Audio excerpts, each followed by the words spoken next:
అర్థం చేసుకో. వ్యాపారం కూడా యుద్ధం లాంటిదే. యుద్ధం అన్నాక ఎవరో ఒక్కరే గెలవాలి. ఆ గెలవడానికి వెన్నుపోటు పొడిచినా ముందు పోటు పొడిచినా తప్పేమీ లేదు. మన బలం తగ్గినా పర్వాలేదు, కానీ ఎదుటివాడి బలం మాత్రం పెరగకూడదు.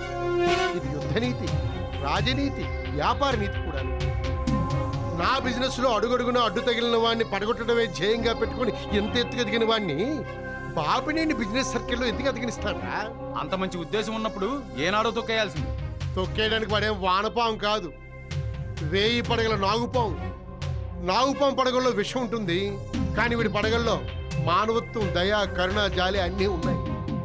ఆ పదార్థాలేవి మన ఒంటికి సరిపడవు. పైగా వాడికి సంఘంలో మంచి పేరుంది. అయితే మాత్రం నువ్వు తొక్కేయాలనుకుంటే అదెంత పని? అది నువ్వు అనుకున్నంత సులభము కాదు, వాడు అనుకున్నంత కష్టము కాదు. దేనికైనా సమయం రావాలి. ముందు ఆ ఫోన్ చూడు. హలో, అలాగే, ఓకే. మనిషిని నమ్మితే ఏముందిరా, మట్టిని నమ్మిన ఫలితం.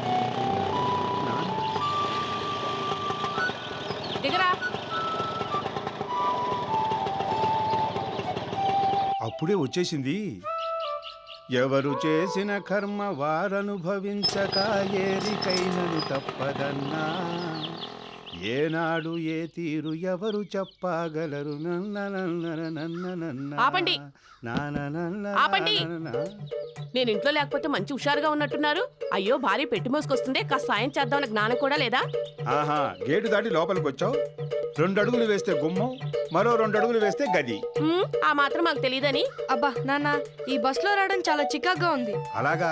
మీ తాతయ్యని ఒక టాక్సీ కట్టించమని చెప్పలేకపోయావా? కట్టించే వాళ్ళే, కానీ ఆ ఊళ్ళో టాక్సీలు ఉండవు. కొంపదీసి నువ్వు ఆ మాట నుంటే మీ నాన్నకి నిజంగా గుండెపోటు వచ్చుండేది.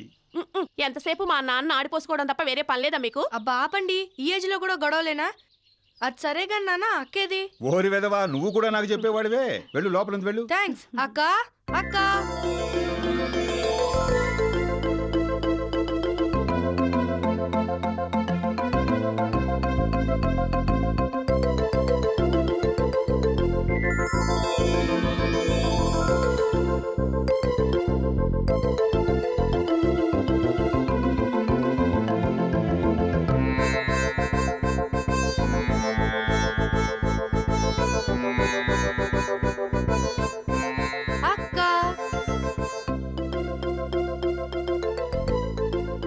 ఒరే హరి, ఎప్పుడొచ్చారా? ఇప్పుడే. అమ్మేది? అమ్మ నాతోనే వచ్చింది. కాకపోతే అమ్మ నాన్న వ్యవహారం ఇప్పుడు పాకిస్తాన్ ఇండియా రేంజ్ లో ఉంది. అమ్మో. సరేగానక్క, నువ్వు ఎగ్జామ్స్ ఎలా రాసావు? చాలా బాగా రాసాను రా, ఫస్ట్ క్లాస్ వస్తుంది. సరేగాని అమ్మ దగ్గరికి వెళ్దాం, పద పద. అది సరే గాని లక్ష్మి, ఏమిటి విశేషాలు? మన నందినికి మంచి మంచి సంబంధాలు చూడమని మన బంధువులందరికీ చెప్పానండి. ఈలోగా మనం కూడా ఒక్కొక్కటి సమకూర్చుకుంటే మంచిదండి. అలాగేనే, సంబంధం కుదరని. అబ్బబ్బా, మీదంతా నసుకుడు వ్యవహారం అండి. సమస్యలు తీరే వరకు సంబంధం ఆగుతుందా? ఎందుకే అలా హైరాణ పడిపోతావు? నిదానమే ప్రధానమన్నారు పెద్దలు. అందుకే అన్నారు పెద్దలు, ఆలస్యం అమృతం విషయం అని. కరెక్ట్. రే నోర్మి, ఏంట్రా కరెక్ట్? నాన్న, నాకు అప్పుడే పెళ్ళొద్దు. పెళ్లిడికి వచ్చిన ప్రతి అమ్మాయి మాట్లాడే మాటే ఇది. కరెక్ట్. నోర్మీరా, ఏమిటి కరెక్ట్? పెట్టి తీసుకుని లోపలికి వెళ్ళు. అబ్బబ్బా, నన్నేది మాట్లాడారు కదా. చూడమ్మా నందిని, నా శక్తికి మించిందైనా మీ అమ్మకు ఇష్టం లేకపోయినా నీ ఇష్ట ప్రకారమే నిన్ను చదివించాను. చదువు పూర్తయింది కదా, పెళ్లి చేసుకోకుండా ఏం చేద్దాం అనుకుంటున్నావమ్మా? ఎంకామ్ లో ఫస్ట్ క్లాస్ వస్తుంది కాబట్టి నాకు జాబ్ చేయాలనుంది. అలాగే. థ్యాంక్ యూ నాన్న. సిగ్గు లేకుండా అమ్మా అన్న ప్రతి మాటకి గంగిరెద్దులా తలుపుతారేమిటి? చూడండి, ఇప్పటికే దాని చదువని పెళ్లి ఆలస్యం చేశారు.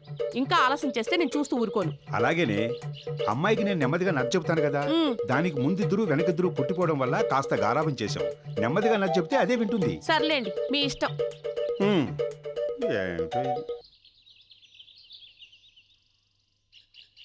అమ్మా, అయ్యగారు లేరా?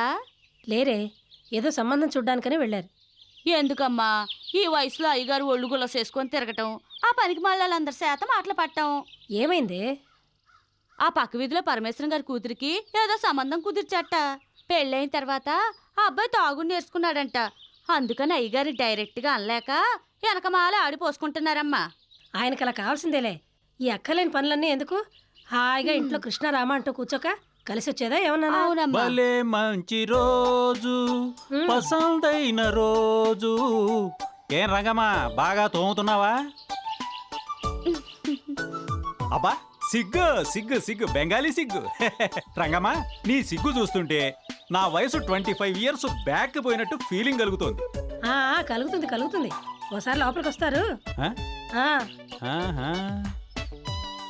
ఏం రంగమ్మా, మీ అమ్మగారు మంచి ఆవేశంలో ఉన్నారా? కసుబుసుమంటున్నారు. అవునయ్యా. మనకేం పర్వాలేదులే, నువ్వు మాత్రం జాగ్రత్తగా తోము. అలాగేనయ్యా. పసందైన రోజు వసంతాలు పూసే నాని నానే నాని నానే నాని నానే. ఊన్ రాగాలు చాలు గాని ఆ, పొద్దు నుంచి ఏ గుర్రానికి పళ్ళు తోవడానికి వెళ్ళారండి? గుర్రానికి పళ్ళు తోమడానికి తోకలాగడానికి నేనేమైనా జట్కావాడిని అనుకున్నావా? మన పక్క వీధి శేషారావు గారి కూతురికి మ్యాచ్ ఫిక్సింగ్కి వెళ్ళాను. ఉద్ధరించారు గాని ఆ పరమేశం గారి అమ్మాయి సంబంధం కూడా మీరే కుదిర్చారట్టుగా. అవును, చక్కటి సంబంధం చూడముచ్చటైన జంట.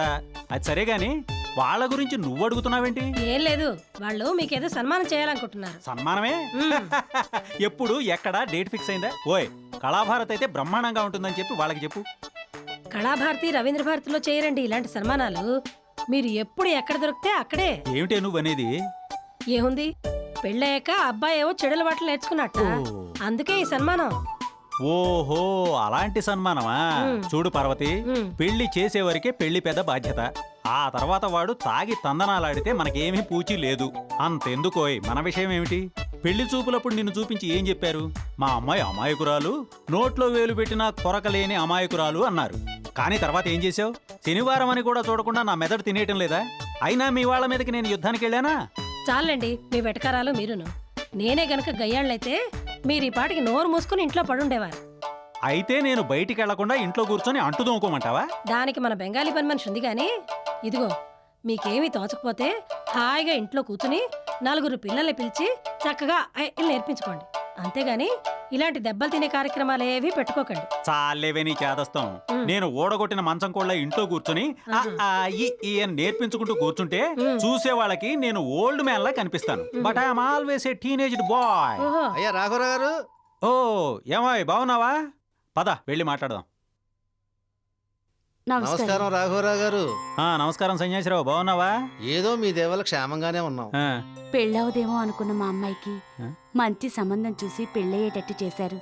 మీ మేలు ఈ జన్మలో మర్చిపోలేవండి. ఆ దేవుడే మీలాంటి పెద్దల రూపంలో వచ్చి పెళ్లిళ్ళు చేస్తూ ఉంటారండి. ఏదో ఈ పళ్ళు స్వీట్స్ ఇచ్చి పార్వతీ పరమేశ్వరు లాంటి మీ దంపతుల చేత ఆశీస్సులు తీసుకుందామని వచ్చామండి. తప్పకుండా.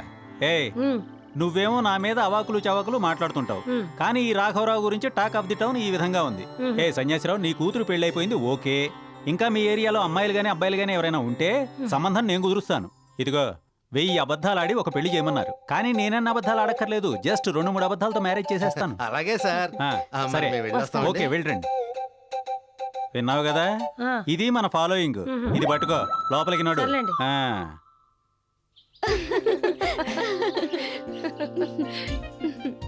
ఏ వాణి, నువ్వేం చేద్దాం అనుకుంటున్నావే? ఉద్యోగమా పెళ్ళా? నాకైతే పెళ్లి చేసుకుని హాయిగా ఉండాలనుందే. మరి నువ్వేం చేస్తావే? కలలు కోరికలు చాలానే ఉన్నాయే. ఆ కళలు కోరికలు ఏంటో మాకు కూడా చెప్పకూడదా? ఏముంటాయే, మంచి ఉద్యోగం రావాలి. అది ఎలాంటి ఉద్యోగమో తెలుసా? ఎంకామ్ ఫస్ట్ క్లాస్ లో పాస్ అవుతాను కాబట్టి మంచి ఆఫీసర్ పోస్ట్ రావాలి. ఆ తర్వాత కార్లో తిరగాలి. ఆ తర్వాత మంచి భర్త రావాలి. అమ్మో, చాలా కోరికలున్నాయే. మనలాంటి మధ్యతరగతి వాళ్ళకి ఇలాంటి కోరికలు ఎన్నో ఉంటాయి. అవన్నీ తీరుతాయో లేదో. రాధా, ఇంతకీ నీ ప్లాన్ ఏంటే? ఏముంటుంది, వచ్చే శ్రావణ మాసంలో మా బట్టతల బావను పెళ్లి చేసుకోవటమే. పెళ్లి అంటూ ఎందుకే అలా బాధపడుతున్నావు? ఇవి కన్నీళ్ళ, ఆనంద భాష్పాలా? నాకు మా బావ అంటే ఇష్టం లేదే. మా నాన్నకు కట్నమిచ్చి పెళ్లి చేసే శక్తి లేదు. అందుకే తప్పనిసరి పరిస్థితిలో ఈ పెళ్లి ఒప్పుకున్నాను.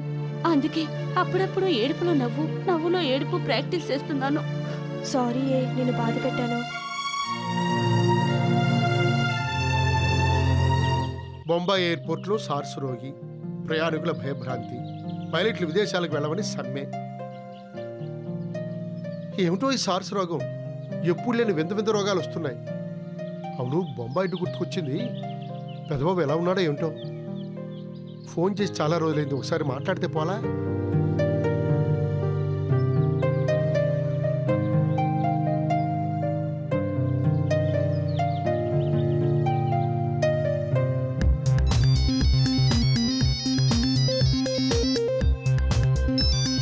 హలో హలో పెదబాబు, నేను రా డాడీని మాట్లాడుతున్నాను. Good morning daddy, how are you? నేను బాగానే ఉన్నాను రా. నువ్వెలా ఉన్నావు? బాగున్నాను డాడీ. మా కోట్ల పిల్ల ఎలా ఉంది? బాగుంది. అరే నా మనవడు ఎలా చదువుతున్నాడు రా? అందరూ బాగున్నారు డాడీ. ఇంతకీ తమ్ముడు ఏం చేస్తున్నాడు? వాడు గుర్రకి పెట్టి నిద్రపోతున్నాడు. అది సరే గాని అక్కడ మన ప్రాజెక్ట్ ఎలా సాగుతోంది? Simply super daddy. ఇక్కడ విషయాల గురించి మీరేం వరి అవ్వకండి, ఐ విల్ మేనేజ్. డాడీ, మన మిషనరీకి స్పేర్స్ పంపించాను, చేరాయా? వచ్చి చాలా రోజులయ్యింది. ఒరేయ్ ఒక్కసారి నా మనవడిని పిలవరా, ఒక్కసారి మాట్లాడతాను వాడితో. ఇప్పుడే కంప్యూటర్ క్లాస్కి వెళ్ళాడు డాడీ. వాడు రాగానే ఫోన్ చేస్తాను. అలాగా? సరే అయితే నేను ఉంటాను. Okay bye daddy.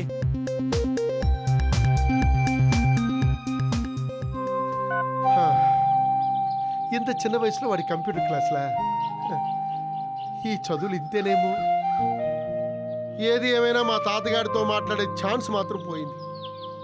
ఒరే రంగయ్య, ఎక్కడ తెచ్చావురా? కాస్త కాఫీ పట్టరా.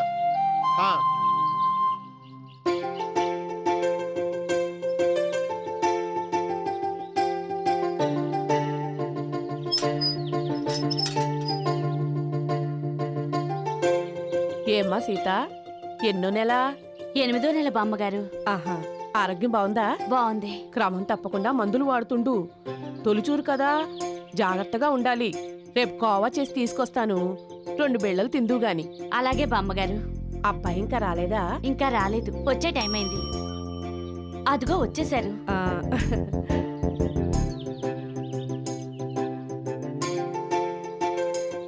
ఏ రామారావు బాబు, బాగున్నావా? బానే ఉన్నానండి.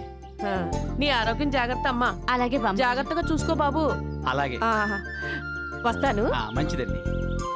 పద సీత. జాగ్రత్త, మెల్లగా.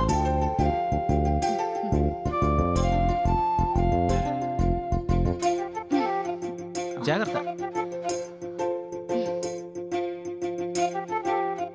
సీత, నీకోసం ఏం తెచ్చానో చెప్పుకో, చూస్తాను. స్వీట్స్ తెచ్చుంటారు. అదే ఏ స్వీటు అని. కోవా అయి ఉంటుంది. కాదు. అయితే మైసూర్ పాక్? కాదువే, ఇంకో పేరు చెప్పు, చూస్తాను. కాజా? కాదు. అబ్బా, ఏంటో మీరే చెప్పండి. నీకు ఇష్టమని రవ్వలాడు తెచ్చాను, తిను సీత. ఏమండి, మా నాన్న దగ్గర నుంచి ఉత్తరం వచ్చిందండి. ఏమిటి విశేషాలు? వచ్చే నెల 3వ తారీఖున నాకు శ్రీమంతం చేస్తారంటండి. అంటే వచ్చే నెల నుండి నువ్వు అక్కడే ఉండిపోతావా? లేదండి, శ్రీమంతం అయ్యాక ఇక్కడికే వచ్చేస్తాను. సాయంగా మా అమ్మ కూడా వస్తుంది. అలాగే చేయండి సీత. ఏమండి, మొదటి కానుపు ఆడదానికి మరో జన్మంట కదా. అవన్నీ పూర్వపు మాటలు సీత. ఇప్పుడు అలాంటిదేం లేదు. డెలివరీ అయిన మరుసటి రోజే మీ ఆడవాళ్ళు డ్యూటీకి వెళ్ళిపోతున్నారు తెలుసా. చూడు సీత, ఎవరో చెప్పిన మాటలు విని మనసులో బెంగ పెట్టుకోకు. ఏమండి, నా డెలివరీ టైంలో మీరు నా పక్కనే ఉంటారు కదూ. ఆ టైంలో నేనుంటే డాక్టర్లు ఒప్పుకుంటారా? అది సరే గాని ఏమంటున్నాడు మా అబ్బాయి? సర్లేండి, ఇందాక మీ చేతిలో ఉన్న స్వీటే చెప్పలేకపోయాను. అలాంటిది కడుపులో ఉన్నది అబ్బాయి అని మీరెలా చెప్పగలరు? అదంతే, లోపల అబ్బాయే ఉన్నాడు. అదే ఎలా చెప్తున్నారు అంటున్నాను. ఎలా అంటే నమ్మకం అంతే. అంటే అబ్బాయి పుడతాడా? అవును. పుడితే ఏం పేరు పెడతారు? చంద్రశేఖర్. ఒకవేళ అమ్మాయి పుడితే? పుట్టదు. ఒకవేళ పుడితే ఏం పేరు పెడతారు? ఏమో నాకు తెలీదు. అబ్బాయికి మీరు పేరు పెట్టారు కాబట్టి అమ్మాయి పుడితే నేను పేరు పెడతాను. అమ్మాయి పుడితే జాబిలి అని పేరు పెడతాను, సరేనా?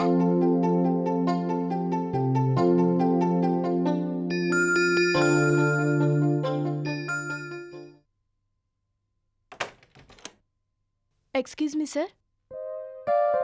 Yes, come in. Good morning sir. Good morning. ఎవరమ్మా నువ్వు? నా పేరు వనజ సార్. వనజ. ఏం పని మీద వచ్చావు? ఏదైనా చిన్న ఉద్యోగం కోసం వచ్చాను సార్. ఉద్యోగమా? మేము అడ్వర్టైజ్మెంట్ ఏమీ ఇవ్వలేదే. అలా అనకండి సార్, చాలా ప్రాబ్లమ్స్లో ఉన్నాను. ఎంత చిన్న ఉద్యోగమైనా చూడండి సార్. ఏం చదువుకున్నావు? ఎంఏ సెకండ్ క్లాస్లో పాస్ అయ్యాను sir. Is it? Yes sir. కానీ నీ చదువుకు తగ్గ ఉద్యోగం ఏమీ లేదమ్మా. సారీ. సరే సార్, వస్తాను. వనజ సార్. 1 మినిట్. ఏంటి సార్? నువ్వు ఏ ఉద్యోగమైనా చేస్తావా?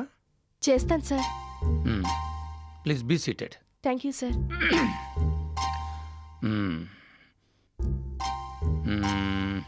వనజ, నీకు ఈ ఆఫీసులో ఉద్యోగం ఇవ్వలేను. నువ్వు సరేనంటే నీకు వేరే ఉద్యోగం ఏదైనా ఇస్తాను. చెప్పండి సార్, ఏ ఉద్యోగమైనా చేస్తాను. నాకిద్దరు పిల్లలమ్మా. పెద్దమ్మాయి ఇంటర్ చదువుతోంది, చిన్నమ్మాయి 10th. సార్, నా ఉద్యోగానికి మీ పిల్లలకి సంబంధం ఏంటి సార్? ఉందమ్మా. మా అమ్మాయిలకు నువ్వు ట్యూషన్ చెప్పాలి. ట్యూషన్ చెప్పాలా?